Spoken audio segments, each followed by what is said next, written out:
දැන් ඔබතුමාගේ ප්‍රශ්නේ එමු.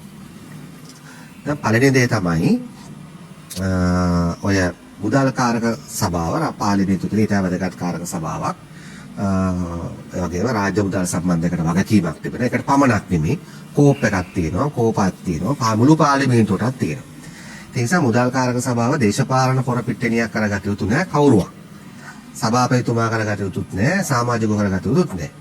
මම හිතනවා ඒකේ දැන් ওই විදිහට කෝප් එකේ සභාපතිලා, පෙටිෂන් කමිටු එකේ සභාපතිලා ඔක්කොමලා ප්‍රකාශනයකුත් කරන්න ගියොත් මම හිතනවා ඒක නිකන් මොකද ඔබතුමාට දැන කියන ඔක්කොම දාන්න නේද? ඒ නිසා ඒකත් මම කියලා පටන් ගන්න මොකද තමන්ට සපුරා ගන්න බැරි වෙච්ච සිහින තියෙනවනේ ඒකලොත්. දැන් සමහරට මුදල් ලැබෙතකම නැති වෙච්ච වුණාම ඒ සමහරට මුදල් ඒ විතර කිට්ටු වගේ කීමක් දරනකට පොඩ්ඩක් නිකන් හිරියාල කරලා පොඩි සතුටක් ලබන්න එක වෙන්න පුළුවන්. මේ නිශ්චිත සිද්ධිලා දාලා ගත්තොත් අපි පිළිගන්නවා පැහැදිලිවම එතන මේ පහුගිය ජනවාරි මාසෙදි වගේ මේ අවුරුද්දේ අවස්ථා ගානකදී ඔය වැරදි ගෙවීම් ප්‍රමාණයක් කියලා තිබෙනවා. ඒ වගේම මම දැක්ක නලින්ද ජාතිස්ස ඇමතුමා කියනවා මේ ඔවැනිම ගෙවීමක් ඩොලර් මිලියන් 6 ඩොලර් ලක්ෂ 6ක වගේ ගෙවීමක් කැපැලෙත් වෙලා ඇති කියලා. මම කියන්නේ තව වෙලා ඇති අපි ඒක ඔක්කොම කරනවා. ඒතර මේ සිද්ධියට පස්සේ මොකද්ද කරලා තිබෙන්නේ? මේක දූෂණයක්, විශේෂ දූෂණයක්. ඒ නිසා ඒ දූෂිතයන්ට තොරතුරු දෙන එක වළක්වලා මුදල් අමාත්‍යාංශ පැත්තෙන් පරීක්ෂණ පටන් ගන්න තිබෙනවා. ඒ වගේ මුදල් අමාත්‍යාංශ පැත්තෙන් අවශ්‍ය අවස්ථාවලදී පොලිසියටත් මේවා දැනුවත් කරලා තිබෙනවා. ඒ අතරේ තමයි දැන් මේක මුදල් කාරක සභාවට මුදල් අමාත්‍යාංශ ලේකම්තුමා ඇවිල්ලා කරුණු පැහැදිලි කරලා තියෙන්නේ. මුදල් අමාත්‍යාංශය මහ බැංකුව ඇවිල්ලා මුදල් පාර්ලිමේන්තුවට පැහැදිලි කරන්න අවශ්‍යයි. ඉතින් ඒකට අර වෙලාවල් තැන් තෝරගනිද්දී ඒවට මම හිතනවා දෙපැත්තම යම් කිසි එකඟතාවයෙන් කරන්න ඕනේ. දැන් මෙතන තර්කය මොකද්ද? දැන් මේ විපක්ෂයේ සමහර සුම්බුන් කණ්ඩායමේ තර්කය තමයි මොකක්ද දැන් මේකට හර්ෂණ සූර්යාපරම වගේ කියන්න ඕන. මම ඊටාම අවංකව කියන්නම් ආචාර්ය හර්ෂණ සූර්යාපරම කියන්නේ මේ රටට හිමි වස්තුවක්. අපි මේ අද ලෝකෙම මිනිස්සුන්ගේ තෙල් මිල් වැඩි වෙලා තෙල් නැතුව පෝලිං වල ඉන්දියාව, බංග්ලාදේශ, පාකිස්තාන. බංග්ලාදේශ තාම විශ්වවිද්‍යාල වහලා. හරිද? පිලිපීන්ස්, ඇමරිකාව පවා අතිවිශාල වශයෙන් මිල වැඩිලා. මේ ආර්ථික බිඳ වැටෙච්ච ආර්ථිකයක් මෙතෙන්ට ගෙනීමේදී ජනාධිපතිතුමා වගේම අනිල් ජයන්ත ඇමතිතුමා වගේම හර්ෂණ සූර්යාපරම මහත්මයා නියෝජ්‍ය ඇමතිකම තාත්තක තියලා ගිහිල්ලා. ඒ කරන දේ ගැන අවංක ඇගීමක්. මම මේ අවංකවම කියන්නේ මට මේ 159 ගෙම නම් කියන්න ඕනේ නැහැ. ඒ අතර විශේෂ කැපකිරීම කරන පුද්ගලයෝ ඉන්නවා. ડોક્ટર හර්ෂණ කියන්නේ එහෙම වටින කෙනෙක්.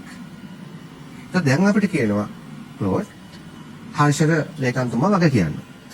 අපි පළවෙනි දේ කියනවා රටේ වෙන හැම දූෂණයක්ම මහජන රාජ්‍ය ආයතනවල වෙන මූල්‍යමය දූෂණ. දැන් මම දැක්ක සභාපතිතුමා කියනවා මේක ගැන කිව්වේ නෑ මුදල් කාරක. දැන් මම අහන්නේ අපේ රටේ විවිධ ආයතනවල වෙන වංචා දූෂණ මුදල් කාරක සභාවට කියන්නේ කොහොමද? ඒක සම්පූර්ණ පොලිසියක් වෙනවා. හර්ෂසිල්ල මැතිතුමාට සායේ කාරක සභාවට ඕ පරීක්ෂණ කරන්න බෑ. ඇත්තටම ඒකට පරීක්ෂණ කරන්න ආම එකක් මේ ව්‍යුහයක් නැහැ. ඒසා කියන්නේ කොහොමද ඒවා? මොකද පාර්ලිමේන්තුවේ මුදල් බලය තිබෙන්නේ පාර්ලිමේන්තුවේ නැමෙතුමා. එතකොට පාර්ලිමේන්තුව දැනගන්න මොකද ඔබතුමාලා විපක්ෂයේ ඉද්දි මේ කාරණා මතු කළා. ඊට කලින් තිබුණු ආණ්ඩු යම් ආකාරයක මෙයාගේ මූල්‍ය ගණන් සම්බන්ධයෙන් ප්‍රශ්නගත ප්‍රශ්න සම්බන්ධයෙන් ඔබතුමාලා නිරන්තරයෙන්ම කිව්වේ පාර්ලිමේන්තුව දැනුවත් කරන්න කියලා. දැන් මෙතන තියෙන ගැටලුව තමයි මේ සිද්ධිය කාලාන්තරයක් තිස්සේ සංගවරණ සිටුපේක. දැන් ෆ්‍රී ලෝයර්ස්ලා ඇවිල්ලා කතානායකතුමාට මේ පිළිබඳව පැමිණිලි කරනතුරු ඇයි අභ්‍යන්තරව මේක හංගා හිටේ කාරණා? කවුද ෆ්‍රී ලෝයර්ස්ලා ඉන්නේ? ඒ ෆ්‍රී අය මොකෙන්ද ෆ්‍රී? නමක් මේක. එයාලා ෆ්‍රීද නැත්නම් වෙන මොනවා හරිද? නම් දාගන්න ඒගොල්ලෝ මොකෙන්ද ෆ්‍රී? ඒගොල්ලන්ට කිසිම ෆ්‍රී එකක් කටියට නෙමෙයි. එයාලා නම් සම්බන්ධ නෙමෙයි නමතුමා ප්‍රශ්නේ තියෙන්නේ. මම කියන්නේ ඒකත් වැදගත්. දැන් අද වැඩිම ഘോഷා කරන්න කවුද? මේ රට බංකොලොත් කරපු පල් හොරු මං හේතුව කියන්න. අන්ත දූෂිත මහ බැංකු කඩලා දැන් හර්ෂසිල්ල මැතිතුමා ගත්තා. මහ බැංකු වංචාවේ එතුමා කොතනද හිටියේ? එතුමා අවසානයේ ෆුට්නෝට් කණ්ඩායමේ හිටියේ ඉතුරුනේ. අපි එතුමාට නිසි ගෞරව ඇතුවක එතුමා ගරු කරනවා. අපි එතුමා සෑහෙන සේවයක් පබ්ලික් ෆයිනෑන්ස් කමිටුවේ කරනවා. ඒ කියන්නේ කිසිම සකක් නැහැ. නමුත් එතුමා ආණ්ඩුවේ ඉන්න කොහොමද හිටියේ? ඔබතුමාලා මේ බලය ලබා ගත්තේ පහුගිය ආණ්ඩු කරුණු කරන නෙමෙයි. මොකද ජනතාව තවමත් ඔබතුමාලා තුන විශ්වාසයෙන් ඉන්නවා මේ ව්‍යුහාත්මක වෙනස කරයි කියලා.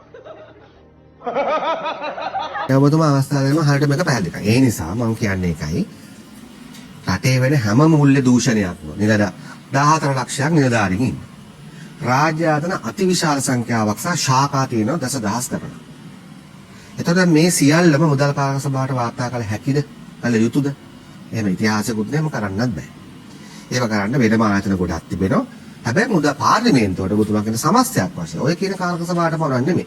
ඒ නිසා තමයි විගණකාධිපතිතුමා මේ සමස්ත මූල්‍ය රාජ්‍ය ආයතන සියල්ල විගණනය කරලා ක්ලෝඩ් විගණකාධිපතිතුමාගේ වාර්තාවක් පාර්ලිමේන්තුවට ඉදිරිපත් කරන්නේ. විගණකාධිපතිතුමාට තමයි ඒ තිබෙන බලය තිබෙන්නේ. මුදල් කාරක සභාව ඉතාකාර වැඩගත් කාර්යභාරයක්. ඒ නිසා මෙතන තියෙන නිසා මේක වාර්තා කළා මීඩියාවල පළ කරන්න කලින් පරීක්ෂණයක් හොරකමක් වෙලා තියෙනවනේ. ඒතර ඒ හොරු මේ වෙන්න කලින් මේක අදාළ පොලිසියට මුදල් අමාත්‍යාංශයෙන් වෙලා පරීක්ෂණ කරනවා. ඒකෙන් දැන් නෙමෙයි අදාළ ඔය විශේෂ නිලධාරියෙක් ඔහු වැඩතහන් කරපු නිලධාරියෙක් තමයි මූලික පැමිණිල්ල කරලා තියෙන්නේ ගිහිල්ලා අපේ පරීක්ෂණ දෙපාර්තමේන්තුව. එතකොට දැන් හරිනම් අමාත්‍යාංශ ලේකම්වරයානේ මූලිකත්වය ගන්නවා මේක පිළිබඳව විමර්ශනය කරන්න. ඔබතුමාලා සත්භාවයෙන් මේ විමර්ශන සිදු වෙනවා නම් ලේකම්තුමාට පුළුවන් තමයි ඉවත් වෙලා අවස්ථාව දෙන්න පරීක්ෂණ පවත්වන්න කියලා. එතකොට දැන් මම කියන්නම්කෝ. ළමයික 14 ලක්ෂයක් රාජ්‍ය නිලධාරීන් ඉන්නවා. හැබැයි මේක සංවේදී අවස්ථාවක් නෙවෙයි. සංවේදී. දැන් ඔබතුමාම කිව්වනේ දැන් විගණනාධිපතිවරයාට තිබෙනවා මේ පිළිබඳව විගණනය කරලා පාර්ලිමේන්තුව වාර්තා කරනවා. හැබැයි මේ සිද්ධිය විගණනය කරුවේ ඉන්න කාලයක් නෙමෙයිනේ. මෙහෙමයි කො. ඇයි මේකත් විගණනය කරන්නත් ඕනේ. මේකට අපරාධමය පරීක්ෂණ කරන්නත් ඕනේ. අපි ඔක්කොම පටන් ගන්නත්. මම මේක අහන්නේ 14 ලක්ෂයක් රාජ්‍ය නිලධාරීන්. ගෙන් එක 4500කින් 2000ගේ වර්ධ වෙන්න පුළුවන්. දිනපතා වෙනවා. දරුත් වෙනවා. දැන් මං යටතේම තියෙන දෙපාර්තමේන්තුවක එහෙම වුණානේ. මොකද උනේ? අත්තරංගොට ගත්තනේ. ඊළඟට කරා මේ මොනවාද මේ විමාන බන්ධනාගාර කතා කරන්නේ තාම ප්‍රධාන නිලධාරියෙක්. නතර කලේ නෑනේ අපි ඒක. නේද? එහෙම කලේ නෑ. ඊට කලින් එක්කනටත් ඒකම වුණා. දැන් අපේ රටේ දූෂණය කියන එක සිද්ධලා තිබෙනවා ක්ලෝඩ්. ඒ දූෂණය දේශපාලන නායකත්වයේ ඍජු මැදිහත් වීම මත වෙච්ච දූෂණ තිබෙනවා. නිලධාරීන්ගේ මැදිහත් වීම මත වෙච්ච දූෂණ තිබෙනවා. දැන් අපි මහ බැංකු වංචාව ගත්තොත් මේ මහ බැංකුවේ 2015 රනිල් වික්‍රමසිංහ අගමැතිතුමා ඉන්න වෙලාවේ එතන අපිට පැහැදිලිව කියන්න පුළුවන්කම තිබෙනවා. ඒ නිශ්චිත මහ බැංකු වංචාවේදී ඔප්පු වෙලා තිබෙනවා. එතෙක් භාණ්ඩාගාර බැඳුම් කර මිලදී ගැනීමේ තිබිච්ච ක්‍රමවේදය එවකට හිටපු අගමැතිවරයා විසින් ක්‍රමවේදය වෙනස් කළා. කියන්නේ දේශපාලන මැදිහත් වීමක් මත ක්‍රමවේදය වෙනස් කළා කියන එක අර්ජුන මහේන්ද්‍රන් හිටපු මහ බැංකුව අධිපති සාක්ෂි දීලා කියලා තියෙනවා. අපිට සාක්ෂිත් කියනවනේ. ඊට පස්සේ ඒකටම අදාළව ගත්තා. ප්‍රොපෝසල් ට්‍රෙෂරීස් එකට සල්ලි නැති නිසා අයව බිලදී ගන්න ඒවකට හිටපු මුදල් ලැබෙතුමා. උපදෙස් දෙනවා ලංකා බැංකුවටයි මහජන බැංකුවටයි ඒ ප්‍රොපෝසල් ට්‍රෙෂරීස් එකට කිසිම ගැරන්ටියක් නැතුව විශාල ණයක් දෙන්න. කියන්නේ ඒ වගේ නිශ්චිත තැන් තියෙනවා. ඍජුව දේශපාලන අධිකාරිය ක්‍රියාවලට මැදිහත් වෙලා තිබෙනවා. ඒ පිළිබඳ පැහැදිලි සාක්ෂි තිබෙනවා. එතකොට දැන් අපි අභියෝග කරනවා ඕනම කෙනෙක්. අපි ගල්ලගුණ සිද්ධිය ගමු. කන්ටේනර් සිද්ධිය ගන්නවා. මමත් සම්බන්ධ කරලා තියෙන්නේ. නේ? මමත් සම්බන්ධ කරලා තියෙනවනේ. දැන් කන්ටේනර් සිද්ධිය සම්බන්ධව CID පරීක්ෂණයක් තිබෙනවා. මට ජුට් වෙලා දෙන්න පුළුවන්. ඊට පස්සේ මම හිතන්නේ මොනවාද අල්ලස් කොමිසමේ පරීක්ෂණයක්.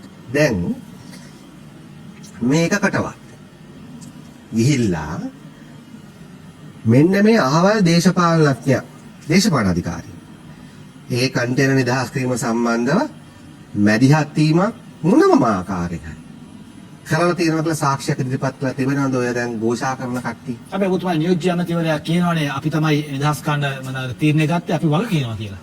ඒක නෙමෙයි කතාව. ඒක නෙමෙයි කතාව. ඒක එතුමා කියපු දෙයනේ. ඒක එතුමා කියපු දෙයනේ. ඔව් එතුමා වගේ බාර ගන්නවා කියලා කියන්නේ එතුමාලා සම්පූර්ණයෙන්ම මෙහෙමනේ. නෑ. එන්නේ ඒක වියුක්තව නිකන් ආලගෙන් අයින් කරලා ගත්තට පස්සේ කියන කතාවක් නෙමෙයි. එහෙම නෙමෙයි. අපි චෝදනාවක් ඉදිරිපත් කරනවා නම් අපි යෝජනා ඉදිරිපත් කරන හරියට කියන්න එපයි. දැන් ඒතර ඔබතුමා කියන්නේ දැන් දූෂණය කරපු කෙනාම පිළියරන් තියෙනවා ඒ නිසා කරා කියලා ඒ නිසා මොකුත් ඕනේ නැහැ කියලා. එහෙම නෙමෙයිනේ. සම්බන්ධ පියවර ගතියි. නෑ මම කියන්නේ නිශ්චිතව හරි මොන හරි දෙයකට දේශපාලන අධිකාරිය මෙන්න මේ මෙහෙම කිව්ව කියලා ඔප්පු කරන්න එපා. එහෙම එකම එක දෙයක්වත් තාම ඉදිරිපත් කරන්නේ නැහැ. ඕන ඉදිරිපත් කරන්න තවත් කල් තියෙනවා.